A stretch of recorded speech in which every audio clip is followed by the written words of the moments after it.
Naramdaman niyo din ba ma-disappoint at ma-frustrate ng paulit-ulit dahil lahat ng plano mo at pagsisikap ay parang wala nangyayari? Yun yung mga nararamdaman ko nung ilang taon ko pagsisikap makapag-abroad ulit. Nag-aral ako ng Korean language para makapag-Korea. Nakailang luwas din ako nun.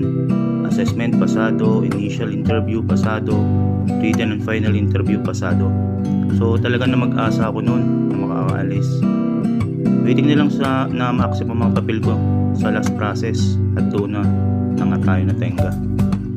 Bawat check ko ng email ko, lagi ako nadidisappoint at kasunod ng frustration na alam ko na kailangan ko makapag-abroad para matupad ang mga plano namin para sa pamilya.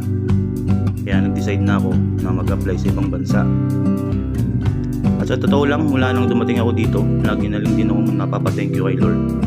Darating talaga time na ma-realize mo na lang na may mas magandang plano sa'yo si Lord.